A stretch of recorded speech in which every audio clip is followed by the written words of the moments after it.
আসসালামু আলাইকুম ওয়া রাহমাতুল্লাহি ওয়া বারাকাতুহু। প্রিয় দেশবাসী, দূরে কিংবা কাছে বিশ্বজুড়ে এই মুহূর্তে যারা আমাদেরকে দেখছেন, পরবর্তীতে যারা আমাদের এই কথাগুলো শুনবেন এবং দেখবেন, আপনাদের সকলকে বাইতুস সালাম জামে মসজিদ এবং এই দক্ষিণ পূর্ব গাওয়ায় এলাকাবাসীর পক্ষ থেকে আমি আনিসুর রহমান নূর সালিহি আপনাদেরকে অনেক অনেক প্রীতি, শুভেচ্ছা এবং মোবারকবাদ জানাচ্ছি। আপনারা জেনে আনন্দিত হবেন, আজ পবিত্র জুমাবারে বাইতুস সালাম জামে মসজিদের সর্বস্তরের মুসলমান ভাইদের নিয়ে আমরা সিদ্ধান্ত নিয়েছিলাম ফেনী, নোয়াখালী, কুমিল্লা সহ বন্যা দুর্গত অসহায় মানবতার যারা জীবনযাপন করতেছেন, যারা একমুঠো খাবারের জন্য চাতক পাখির মতো তাকিয়ে আছেন, যারা মানুষের লাশ কাঁধে নিয়ে চোখের পানি ছেড়ে ছেড়ে কাঁদতেছেন, মাটি দেওয়ার জায়গাটুকু যারা পাচ্ছেন না, এই অসহায় মানবতার সেবায় বাইতুস সালাম জামে মসজিদ এবং অত্র এলাকার গুণীজন সুধীজন সর্বস্তরের মুসলমানদের নিয়ে আমরা এক মহান উদ্যোগ নিয়েছি।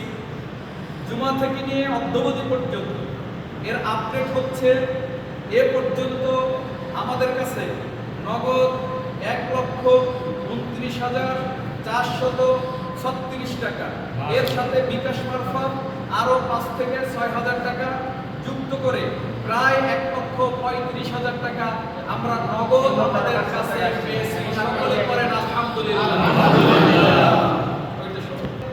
অত্যন্ত প্রিয়জন জনাব আলহাজ আরজু আহমেদ সাহেব আমাদের সামনে বসে আছেন। তিনি ঘোষণা দিয়েছেন ৫০০ কেজি চিরা যত মূল্য হয় তিনি সেটা কালকে নিজ হাতে ক্রয় করে বানবাসী অসহায় মানুষের মধ্যে দিবেন। সকলে করেন আলহামদুলিল্লাহ। আমি এই বাইতুস সালাম জামে মসজিদ এবং অত্র এলাকার জনসাধারণ সম্মানিত মুসল্লিদেরকে ধন্যবাদ জানিয়ে ছোট করতে চাই না।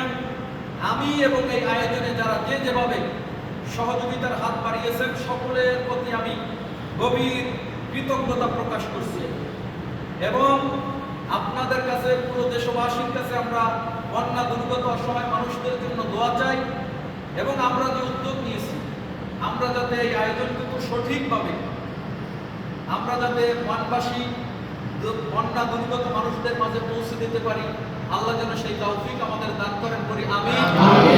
অত্র এলাকার অনেক মা বোনেরা অনেক কাপড় চোপড়, অনেক সামানা আমাদের মসজিদে পৌঁছে দিচ্ছেন। এই ভিডিওটি যাদের কাছে যাচ্ছে, আপনাদের কাছে আমার অনুরোধ, প্রথম কথা হলো আপনারা একটা শেয়ার করে দেন। দ্বিতীয় কথা হলো অন্তত আপনি একটা পরিবারের দায়িত্ব নেন। আমরা কমপক্ষে ১,০০০ দুস্থ বন্যা দুর্গত অসহায় মানুষদের আমরা শুকনো খাবার দেব। আপনি কমপক্ষে একটি পরিবারের দায়িত্ব নিতে পারেন, কমপক্ষে ৩০০ থেকে ৫০০ টাকা আমাদেরকে সহায়তা করে আমাদের কাছে পৌঁছে দিয়ে বিশ্বস্ততার সাথে, আমানতদারিতার সাথে আমাদের পুরো টিম উপস্থিত থেকে আমরা মানুষের কাছে আপনাদের এই আমানত পৌঁছে দেব। আমরা আপনাদের কাছে দোয়া চাই আমাদের জন্য, বানবাসীর জন্য, পুরো দেশের জন্য, গোটা বিশ্ব মুসলিম উম্মার জন্য। আল্লাহ তাআলা যাতে সকলকে কবুল করেন আমিন। আমি দোয়া চাই যারা এই যে সারাদিন অফিস আদালতের পরিশ্রম কর্মব্যস্ততাকে উপেক্ষা করে সেই মাগরিব থেকে নিয়ে জুমা থেকে নিয়ে আমাদের রাজু ভাই, রুবেল ভাই, আলহাজ আব্দুল হান্নান ভাই, বাবুল ভাই, আমাদের ইকবাল ভাই, আব্দু ভাই সহ সাইফুল ভাই, সুমন ভাই, আমি নাম বলতে গেলে অনেক যুবকেরা যারা ক্যামেরার পিছনে রয়েছে, তারা অক্লান্ত পরিশ্রম করে হাজার হাজার টাকা কালেকশন করে আমাদের এই ফান্ডে জমা দিচ্ছেন। আল্লাহ তাআলা যদি আমাদেরকে দয়া করেন, কালকে আমরা দুপুরের পরে মালামাল ক্রয় করে এই মসজিদেই আমরা আবার প্যাকেজিং কাজ সম্পন্ন করে রাতারাতি আমরা এগুলো আমরা কভার্ড ভ্যানে করে নিয়ে আমরা খুব ভোর রাতে রওনা দিব। আশা করি রোববার আপনাদের এই আমানতগুলো আমরা ধরে মানি বন্যায় দুর্গত অসহায় দুস্থ মানবতারভাবে যারা জীবনযাপন করতেছে তাদের হাতে আমরা পৌঁছে দিতে পারবো। এই ইনশাআল্লাহ আল্লাহ তাআলা এই আয়োজনকে কবুল করুন। এই আশা রেখে আপনারা যারা সহযোগিতার হাত বাড়িয়েছেন, যারা নিয়ত করতেছেন, যারা শেয়ার করতেছেন, সকলের জন্য দোয়া রেখে আজকের এই বক্তব্য শেষ করছি। আসসালামু আলাইকুম।